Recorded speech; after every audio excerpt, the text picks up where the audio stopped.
반갑습니다. 감성경영 6주차 6-2 강의를 시작하도록 하겠습니다.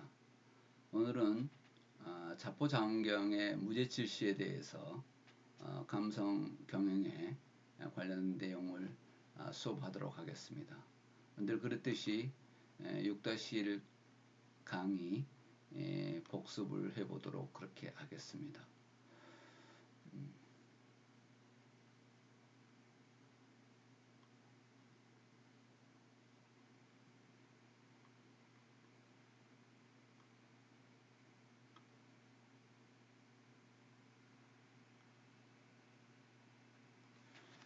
6주차 내용 중에서 6-1에서 구성원의 동기부여를 위한 제안에 대해서 수업을 했습니다.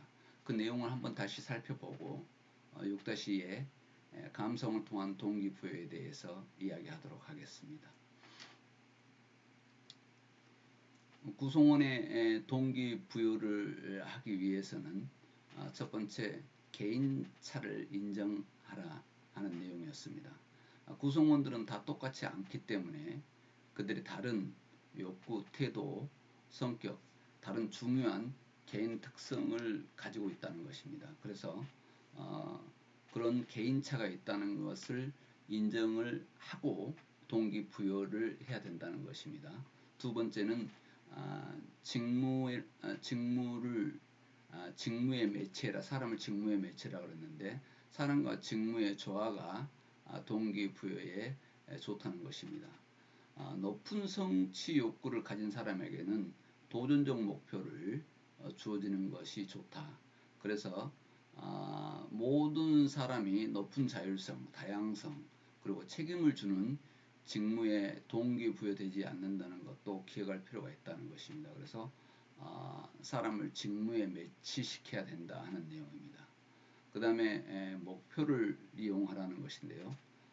목표 달성을 위해서 올바른 방향으로 잘 해 나가고 있는지 늘 피드백해 줘야 된다 하는 내용입니다.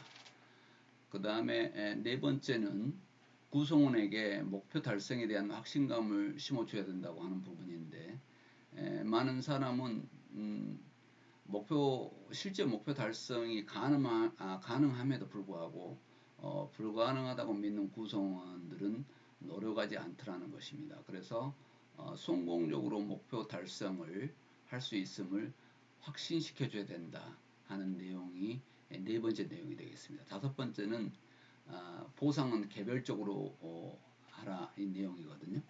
여기에서는 구성원의 개인차를 파악을 해서 보상을 해야 되는데 급여라든가 보상, 인정, 원하는 지위, 자율성, 참여도 등 개인에게 맞도록 해야 된다 하는 내용입니다. 그 다음에 여섯 번째는 성과와 보상을 연결시켜라는 건데요.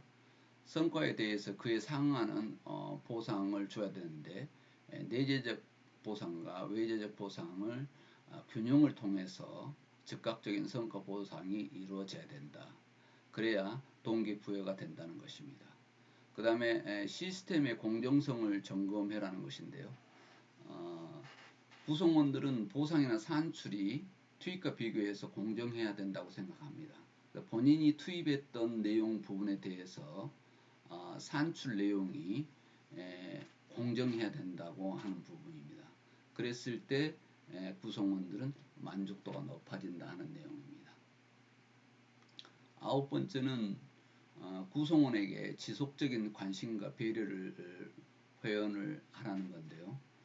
구성원들은 자신들을 잘 돌봐주는 경영자를 위해서 더 열심히 일하더라는 것입니다. 그래서 구성원에게 관심과 배려를 아끼지 않아야 된다 하는 내용입니다. 아홉 번째는 금전을 무시하지 말라는 내용인데 금전은 기본적인 욕구 충족을 위한 중요한 수단이기 때문에 당연합니다. 돈을 주지 않는다면 어느 누구도 일하지 않을 것이죠. 그래서 금전적인 내용도 중요한 수단임에 틀림이 없다. 그러나 모든 것을 많은 학자들은 금전적인 것의 중심을 다 두어서는 안 된다는 내용을 계속 지적하고 있죠. 그렇게 해서 감성을 통한 동기부여.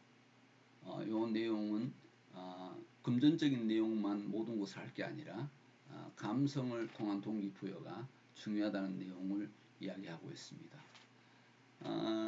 여기에서는 지금 댄 에리얼리 듀크대 교수팀이 연구하는 내용은 금전적 보상이 만병통치가 아닌 점을 이렇게 실증적으로 보여주고 있는데요. 인도 마두라이에서 87명의 참여자들을 세 급으로 나누어서 목표를 달성하면 하루 급여치 사르피를 지급하고 또 그 다음 그룹에는 2주치를 지급하고 그 다음 그룹에는 400루피 인센티브를 지급하기로 이렇게 약속을 했습니다. 그랬더니 결과가 좋지 않게 나왔다는 것이죠.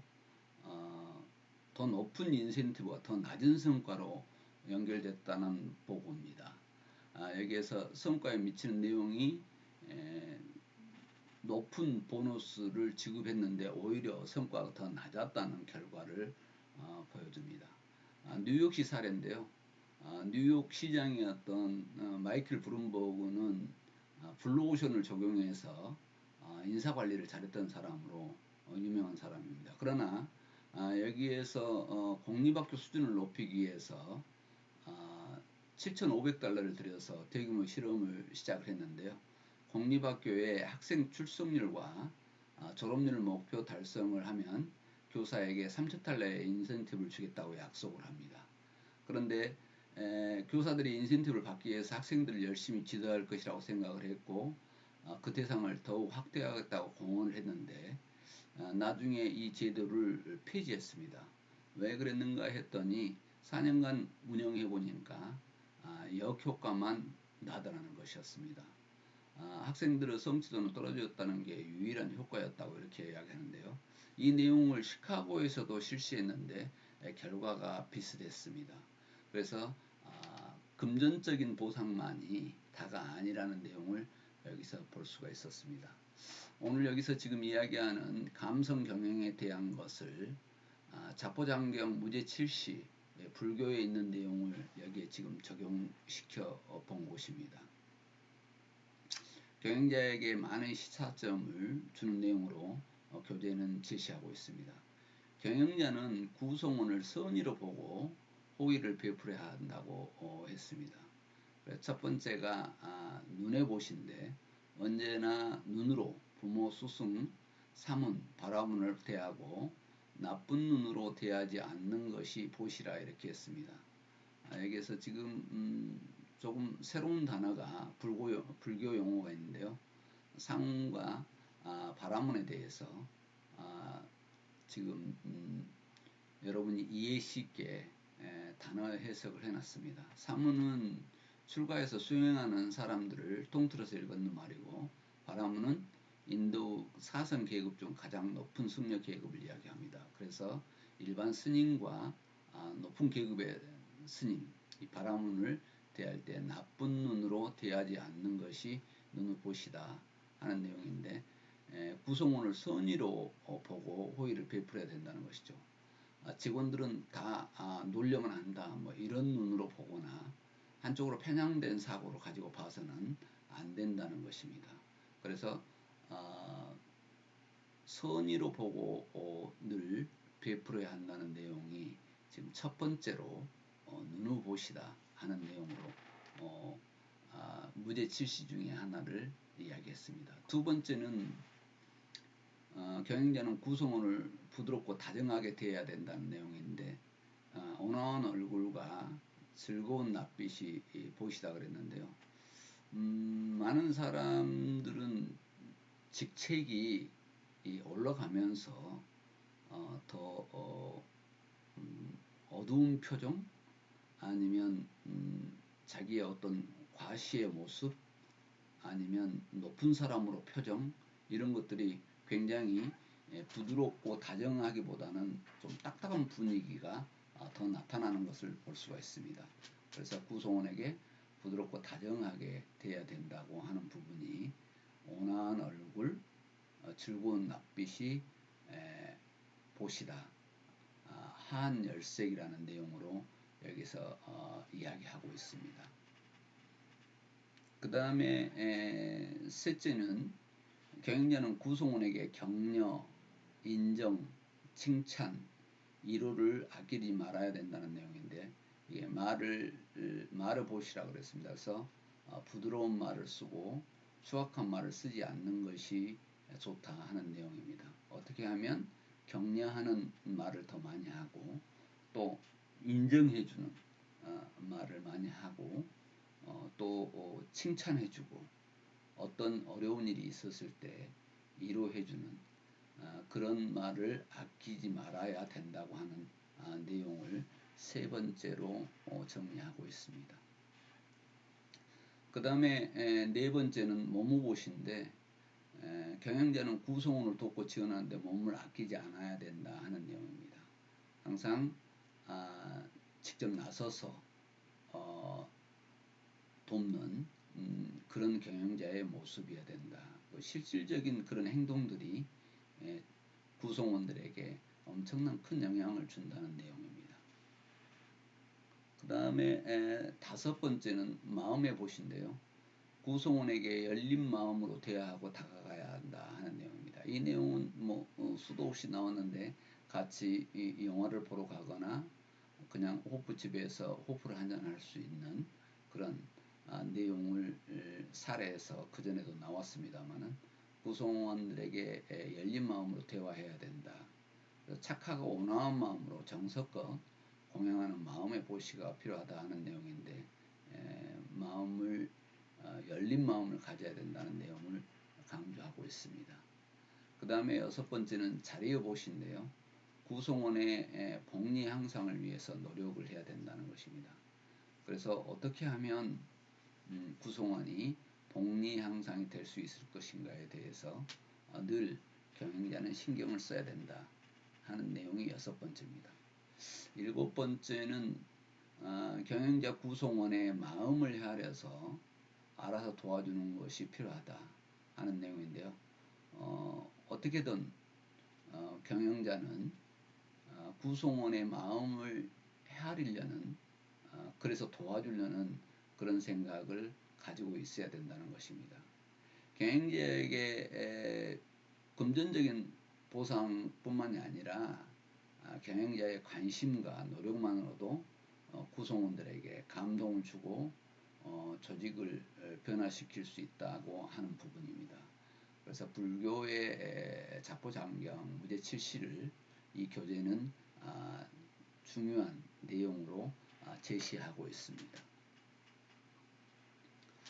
여기서 다시 한번 무제칠시를 정리해보면 경영자가 전체 구성원에게 할 일에 대해서 정리를 해놨습니다. 경영자는 구성원을 선의로 보고 호의를 베풀어야 된다. 그래서 좋은 뜻으로 늘 보려는 그런 눈을 가져야 된다는 것이죠. 그래서 호의를 베풀어야 감성 경영을 이룰 수 있다는 것입니다. 또 경영자는 구성원에게 항상 밝은 표정으로 부드럽게 대해야 된다고 하는 부분입니다. 자꾸 우리나라 경영자들은 수직 조직에 의해서 높은 사람일수록 더 무게를 느끼게 하는 그런 건데, 오늘날의 감성 경영에서는 부드럽고 다정하게 대해야 된다 하는 부분이 여기에 지금 중심을 이루고 있습니다. 그 다음에 경영자는 구성원에게 격려할 줄 알아야 된다. 어떤 일을 잘하고 했을 때 인정해주고 또 칭찬해주고 어려운 일을 당했을 때 위로 등을 아끼지 말아야 한다. 이게 감성 경영의 중요한 덕목이다 하겠습니다. 경영자는 구성원들을 돕고 지원하는데 몸을 아끼지 않아야 된다 하는 부분입니다. 어떤 일이 주어졌을 때 또 어려운 일이 있을 때는 경영자는 도와줄 수 있어야 된다는 것이죠. 그런 마음이 없이 했을 때 주인의식은 더 없어진다 하겠습니다. 또 경영자는 구성원에게 열린 마음으로 대화하고 다가가야 한다는 내용인데, 늘 조금 마음의 문을 열고 수시로 대화할 수 있는 그런 내용들이 중요하다 하는 것입니다. 다음에 경영자는 구성원의 복리 향상을 위해서 노력을 해야 된다. 사람들은 어떻게 하면 직장 생활에서 더 열심히 움직이게 할 수 있는 방법이 뭘까를 경영자가 생각을 했을 때 복리 향상을 중요하게 생각하더라 하는 내용입니다. 경영자는 구성원의 마음을 헤아려서 알아서 도와주는 것이 필요하다 하는 내용인데, 구성원이 자꾸 어떤 것을 요구하지 않더라도 미리 마음을 헤아려서 도와주는 것이 필요하다 하는 내용의 무제칠시 이 7가지를 여기에서 이 교재의 저자는 주장하고 있습니다. 여태 동안 이야기했던 내용은 지금 동기부여를 어떻게 감성적으로 이끌 것이냐 하는 부분입니다. 사람을 움직이게 하는데 어떻게 감성적으로 할 것이냐 하는 부분인데, 구성원의 마음을 긍정적으로 자극하는 감성을 통한 동기부여에서 나서는 것이다 하는 내용입니다. 직원들과 함께 이렇게 문화공연을 같이 보기도 하고, 호프집에서 맥주잔을 기울이면서 마음의 스킨십을 잘 나가는 기업들은 시도하고 있더라는 것이죠. 그리고 SNS와 이메일을 통해서 직원들의 마음을 따뜻하게 이루어하기도 하고, 또 심지어는 새로 입사한 신입 직원의 부모들에게 인지를 보내주어서 감사드리는 편지와 꽃다발을 배달시키기도 하는 회사도 있는 걸로 알고 있습니다. 또 감성을 통해서 조직원들의 자발적인 헌신과 몰입을 이끌어낼 수 있다는 것을 알았기 때문에 이쪽 부분에 신경을 쓰는 것입니다. 작은 일에도 고마움을 표시하고 작은 성과에도 진심에서 나오는 인정과 칭찬을 아끼지 않는 것, 이것이 동기부여의 중요한 내용이라는 것입니다. 어찌됐든 직원들과 자주 만나고 의사소통하고 해야 된다는 내용이 동기부여의 중요한 내용이라는 것을 여기서 설명하고 있습니다. 지금 모든 것을 금전적으로 해결하는 것이 아니라 감성을 통한 동기부여가 그만큼 중요하다는 것을 이야기하고 있습니다. 인정, 칭찬, 격려는 힘이다 하는 내용인데요. 인정이나 칭찬, 격려를 아끼지 말아야 된다 하는 내용입니다. 경영자는 구성원에 대한 진심 어린 인정을 하고, 그렇게 했을 때 구성원들은 동기를 극대화할 수 있다는 내용입니다. 구성원들이 경영자와 조직으로부터 인정받고 있다고 느낄 때 감동과 신뢰, 높은 만족감을 표현하더라 하는 내용입니다. 그래서 더 행복하고 건강한 조직 문화를 형성하는데 영향을 크게 미치더라는 것이죠. 어떻게든지 인정하고 칭찬하고 격려하는 것, 이 3가지가 동기부여에 중요한 역할을 한다 하겠습니다.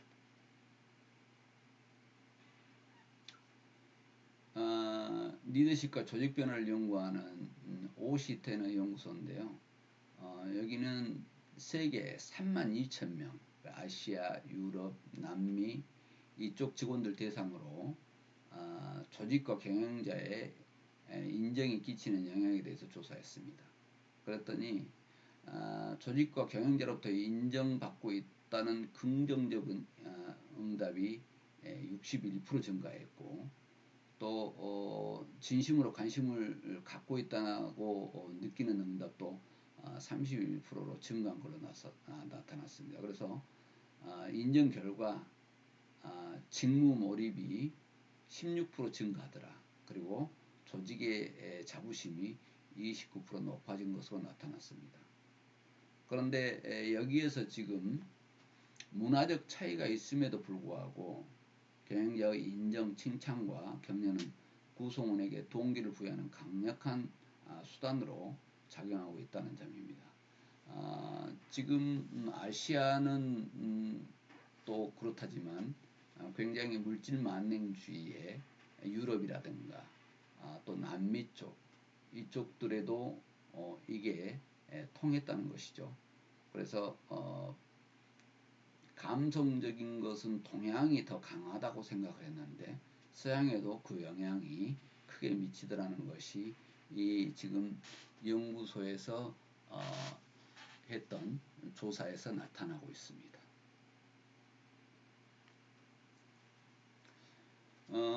인정, 칭찬과 격려의 힘을 잘 설명하고 있는 것이 이 피그말리온 효과인데요. 미국 교육학자 로버트 로젠탈과 네노 제이콥스는 1968년 샌프란시스코의 한 초등학교 학생들을 대상으로 지능 검사를 했습니다. 지능 검사 후에 조사 대상자들 가운데서 무작위로 20%를 뽑아서 무작위로 뽑은 것입니다. 이들에게 지능과 성적이 오를 가능성이 크다고 거짓말을 했습니다. 8개월 뒤 다시 검사를 해봤더니 이들 집단이 다른 학생들보다 성적이 더 올라있더라는 것입니다. 학생들이 교사나 주위의 기대와 칭찬에 긍정적으로 반응한 것입니다. 그 정도로 지금 여기서 피그말리온 효과, 인정과 칭찬 이런 것들이 아주 중요하다는 내용을 정리해주고 있는데요. 이러한 효과가 학생들에게만 있는 게 아니라 가정과 일터, 사회와 나라에도 있다. 그래서 누구나 인정받고 칭찬받기를 좋아한다는 것이죠. 인정과 칭찬을 통해서 구성원의 잠재 능력을 개발하고 동기를 부여할 수 있다는 것입니다. 그래서 가족이든 아니면 사회든 인정과 칭찬이 잠재 능력을 개발하게 하고 동기를 부여하는 데 중요한 힘이라는 것을 여기서 설명하고 있습니다. 피그말리온 효과는 굉장히 많이 알려진 내용이죠. 여기서 지금 비타민을 통한 경영자의 관심과 배려인데요. 비타민을 비교를 해서 이야기했습니다. 비타민은 체내 대사 조절 및 활성 영향을 미치는 유기화합물이라는 것을 비타민이 좋다는 것은 여러분이 많이 알고 있죠. 그런데 비타민은 제가 의학 전문가는 아닙니다만은 교재에 의하면 수용성 비타민과 지용성 비타민으로 구분된다고 합니다. 수용성 비타민은 과다 섭취해도 건강에 문제가 되지 않는다는 것입니다. 그래서 스트레스나 감기에 비타민 B와 비타민 C를 꾸준히 섭취하는 것이 도움이 된다는 것입니다. 그런데 지용성 비타민은 과다 섭취 시 부작용을 유발할 수 있답니다. 그래서 가능하면 수용성 비타민과 같은 것을 해야 되겠죠. 그래서 경영자는 감성을 자극할 수 있는 비타민을 무엇이 있을지 고민해야 된다. 그래서 칭찬과 인정과 칭찬 격려는 수용성 비타민에 해당된다 하겠습니다. 그래서 경영자는 비타민 제공을 위한 1분여 노력이 구성원에게 하루에서 일주일 이상 감동과 기쁨을 줄 수 있다는 것입니다. 지용성 비타민은 구성원의 욕구와 선호를 고려해서 신중히 선택되어 제공되어야 할 것이다 하는 내용입니다. 그래서 경영자는 꾸준히 실천 노력이 중요한데 이것을 이벤트 제공을 일회성으로 끝나서는 안 되고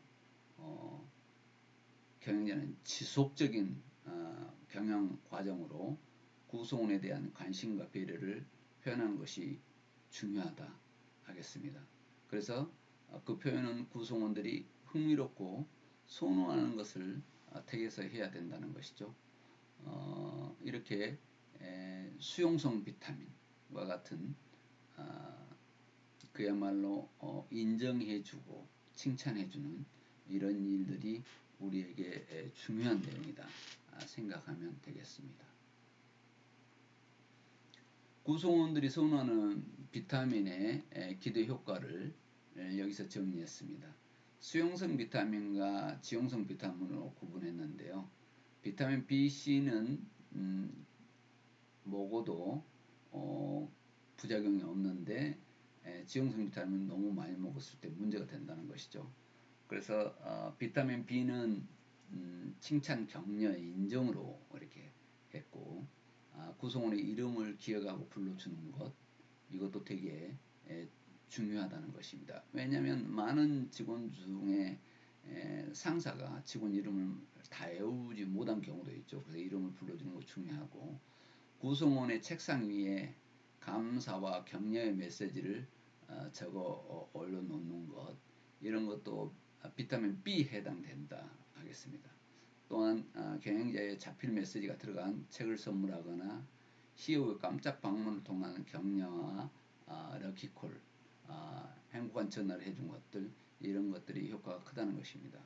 활기차고 건강한 조직 문화 형성하는 것 하는 내용입니다. 또 비타민 C는 자율 복장 출근을 하게 하는 것, 비타민 데이, CEO와 점심을 같이 하는 것, 또 공로 인정을 위한 크고 작은 시상 제도, 이런 것들이 중요한 영향을 준다 하겠습니다. 또 CEO 구성원을 위해서 봉사하는 시간을 할애하고 식사 시간에 경영자가 배식을 한다든가 서빙을 하는 것, 이런 것도 중요한 영향을 주더라는 것이죠. 또 조직의 장기 근속을 하면서 헌신하고 있는 구성원들을 위해서 명예의 전당 및 의미 있는 공간을 구성원의 이름으로 명명한다든가 이렇게 했을 때 되게 만족도가 높았다고 합니다. 기대 효과는 경영계와 활발한 커뮤니케이션이 이루어지고 개인과 조직의 성과 향상이 이루어졌다는 내용입니다. 비타민 A, B, A, 비타민 D, 비타민 E, 비타민 K로 이렇게 나눴는데요. 비타민 A는 탄력적 근무 시간제, 그래서 꼭 고정된 게 아니라 탄력적으로 사용한다는 거죠. 사보에 소개하거나 동창회 활동 지원하고 우수 성과자 사내 전용 주차 공간을 제공한다든가 회사에서 제공하는 물품에 구성원의 이름을 새겨서 제공하거나 인문학 콘서트 및 힐링 프로그램을 가동을 하거나 뭐 이런 내용이죠. 그리고 특정 구성원 팀을 위해서 CEO와 서프라이즈 뭐 피크닉을 하거나 아니면 구성원의 기념일 축하를 하거나 자기 개발 지원을 하거나 유급휴가, 골든위크, 그리고 가족 여행 지원, 구성원의 고충 처리 시스템, 이런 것들을 시기 상황에 맞춰서 적용을 했을 때 중요하다. 여기서 지금 반복되게 늘 해야 될 어떤 그런 것들은 비타민 B와 비타민 C에 해당된다, 이렇게 생각하면 되겠습니다. 이런 것들이 굉장히 기업을 경영하는데 구성원에게 선호되는 비타민이다, 이렇게 생각을 하면 되겠습니다. 6-2 지금 내용 수업을 여기서 마치려 합니다. 6주차 6-2는 무제 칠시에 대해서 이야기했고 또 비타민에 비교를 해서 이렇게 칭찬과 인정을 계속 해줘야 된다는 내용을 수업했습니다. 6-2 수업 여기서 마치도록 하겠습니다. 여러분 비대면 강좌 듣느라고